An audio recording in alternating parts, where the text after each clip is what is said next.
Vladimir Putin is preparing to drop nuclear bombs on Ukraine. And ordinary American people are the ones to suffer. These are not just threats anymore. It is a dismal projection that is bound to happen. What is going to happen and what can we do about it? We have gathered all the information in this video. Мною принято решение о проведении специальной военной операции.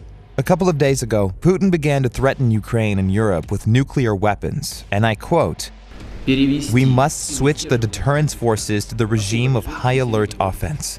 The Russian president calls nuclear weapons his deterrence forces. As a world leader, the US immediately decided to support Ukraine, but soon enough, the threats were sent to NATO as well. Peskov said, "Russia will take action if NATO deploys nuclear weapons at our borders." It only got worse from here. The Belarusian president, also known as Putin's loyal ally, instantly supported his appalling decision. He said, "Nuclear weapons can be located on the border between Belarus and Ukraine." The threat of the atomic bomb has been escalating.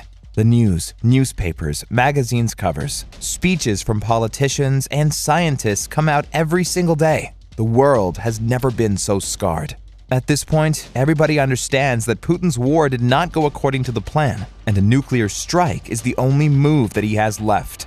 It would seem that strong Russia will destroy the defenseless Ukraine in one swoop after all. But no, the United States will pay the price too. And nobody is talking about the Russian missile that Putin would send to the capital to rid the government. It is the lives of ordinary Americans that are at stake. The scientists all across the globe examined the subject and outlined a clear picture. President Putin drops the bombs and destroys Ukraine. As the world leader, the US would have to protect the people. And in agony, Putin would resort to what's left, the nuclear weapons against the US. This is going to be the beginning of World War III. The Americans will be in mortal danger. It will be impossible for anyone to avoid the consequences. Anyone but Putin. Russian journalists have repeatedly talked about the bunker that he had built for himself, and in which, allegedly, he has been hiding for 2 years. Putin understands the outcome his nuclear aggression will have for the world. For instance, it took Europe several decades to resolve the consequences of the Chernobyl disaster. The explosion of one reactor in Ukraine led to fatal diseases among children. Even in Switzerland, the terrible atomic bombings of Hiroshima and Nagasaki did not just affect inhabitants of neighboring cities. All adjacent rivers and lands were poisoned too.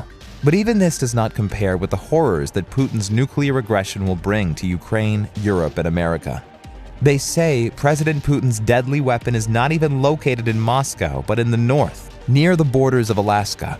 Russian soldiers have already captured 2 of the most powerful nuclear power plants in Ukraine, while Putin prepared his nuclear suitcase. So how can Americans protect themselves from this? That there is only one way out. NATO must close the sky over the territory of Ukraine. This means creating a no-fly zone over the country. Any object that enters this zone will be destroyed by NATO forces. The US can even establish a no-fly zone remotely. It is shocking that 74% of Americans supported this decision. But it turns out that our strong and powerful government and NATO are terribly scared. Yes, we have sent aid to Ukraine, and now our American infantrymen move shoulder to shoulder with the Ukrainian soldiers. But even they will not be able to contain the influence of Putin's nuclear bomb on the US. To close the sky of Ukraine is not to start a war, but to stop it. The no-fly zone is the only way to save America and other countries. Our government must stop being afraid. Our government must save us. Our government must urgently agree to close the sky over the territory of Ukraine. Americans, we go to rallies and pickets. We must be heard.